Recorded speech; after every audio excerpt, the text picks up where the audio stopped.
Assalamualaikum warahmatullahi wabarakatuh. A'udzu billahi minasyaitonir rajim. Bismillahirrahmanirrahim.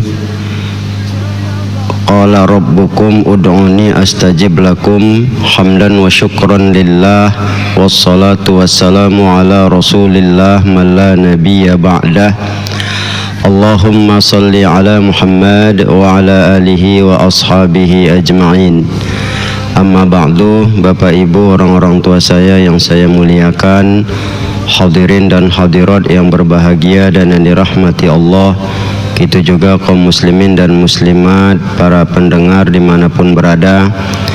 Puji dan syukur marilah kita panjatkan ke hadirat Allah Subhanahu wa ta'ala, serta salawat dan salam kepada junjungan kita Nabi besar Muhammad sallallahu alaihi wasallam, yang sangatlah kita harapkan syafaat beliau di yaumil akhirah. Baik, pada kajian hadis pagi ini kita mengangkat satu hadis tentang doa Rasulullah sallallahu alaihi wasallam yang meminta 4 hal.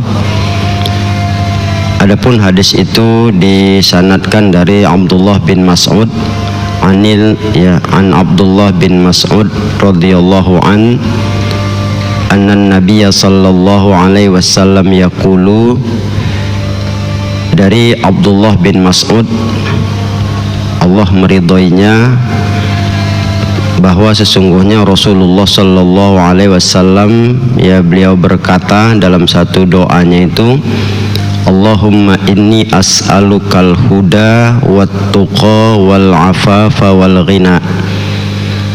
Ada 4 hal yang diminta oleh Rasulullah yang diajarkan kepada kita, ya, sebagai satu nilai terutama sikap mental untuk menjadi orang yang tetap baik dalam hidup dan kehidupan ini. Arti doa itu ialah, Allahumma, ya Allah, inni sesungguhnya aku as'aluka, memohon kepadamu, huda, ya, petunjuk, wattuqa, ya, takwa, atau dimaknakan tuqa ini takut kepada Allah, kita juga memohon hal tersebut, wal afaf, ya, menjaga diri, ya, dari hal dosa, wal ghina, ya, bisa diartikan kaya, cukup, memadai.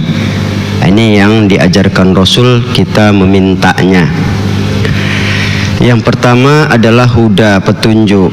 Tentunya petunjuk ini sangat penting bagi kita, ya, apalagi namanya kita sebagai umat muslim yang beriman memang ada petunjuk, ada hidayah. Tapi makna dari huda di sini adalah ar-rasyadu bi'li a'mal. Artinya minta petunjuk terus untuk bisa terus berbuat yang baik. Karena kan kita, perbuatan kita ini kadang-kadang ada banyaknya, ada sedikit. Kadang lagi bagus banyak kali yang kita bikin, tapi lagi malas nanti hampir-hampir tak kita buat. Jadi petunjuk untuk beramal ini juga memang dianjurkan, ya, supaya bisa minimal stabil, maksimalnya tuh jauh lebih baik. Apalagi kalau kita kaitkan dengan hadis Rasul yang lain itu, bahwa orang yang paling baik, ya, adalah orang yang apabila hari ini lebih baik dari kemarin, itu orang yang beruntung. Ini kan artinya peningkatan amal dengan peningkatan umur harus disesuaikan. Maka itulah kenapa petunjuk ini kita mohonkan kepada Allah, ya, karena pada dasarnya seperti itu tadi. Apalagi di dalam surah Ali Imran ayat 8 itu Allah, ya, mengajarkan kita berdoa, ya Rabbana la tuzigh qulubana ba'da idh hadaitana wa hab lana min ladunka rahmah innaka antal wahhab. Wahai Tuhan kami, jangan kau gelincirkan, kau sesatkan, kau palingkan hati kami sesudah kau beri petunjuk. Kita memang ada petunjuk, tapi kalau kita biarkan saja, ini cenderung, ya, bisa mengalami degradasi, kata orangnya, kemerosotan. Ini yang harus juga menjadi satu nilai, bahwa jangan sepele dengan doa, bahwa doa itu memang kita perlukan. Ya, kita ini kan tidak stabil dalam hidup dan kehidupan, itu yang pertama. Yang kedua, wattuqa, ya, tuqa ini bisa diartikan, ya, takwa, taat, mohon senantiasa taat, atau juga takut kepada Allah. Karena rasa takut itulah yang membuat kita bisa terjaga. Sudah dapat petunjuk untuk beramal, takut kita amal kita itu kurang.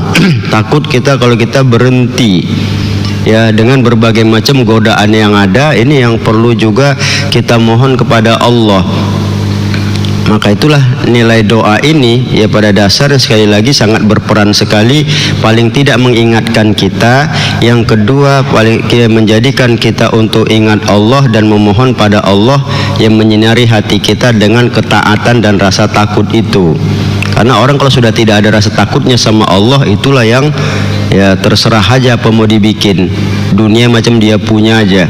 Ya apapun akan dia lakukan demi kepentingan nafsunya. Ini kan bahaya sekali kita lihat. Yang kita khawatirkan kan ketika kita berbuat kejahatan, matilah kita di situ. Ini kan sangat ya kita bilang tidak bisa lagi ya ada nilai-nilai yang menolong pada saat dimana kita jahat, di situ kita mati. Berapa banyak contoh itu yang ada. Inilah yang harus memang kita mohonkan, ya punya rasa takut dalam bentuk pertimbangan, tidak sembarangan dalam berbuat dan bersikap. Kemudian yang ketiga wal afaf, ya. Afaf ini dari kata iffah itu menjaga diri dari yang haram.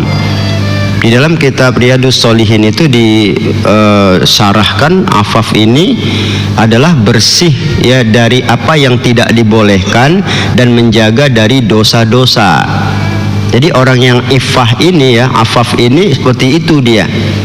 Apa yang namanya dia tidak dibolehkan itu dia jaga betul, tidak dia lakukan. Ya. Kemudian apa yang namanya berbuat menimbulkan dosa itu akan dia jaga betul untuk tidak dia perbuat. Inilah yang kita perlu. Ya, karena kita ini kadang tahulah ya namanya dosa itu sendiri kan ya lagi di dunia ini. Dalam hadis lain juga digambarkan oleh Rasulullah ya bahwa dunia ini dikatakan hawatul khadra ya, seperti pohon yang subur hijau dan dilebat dengan buah. Namanya lebat dengan buah yang masak.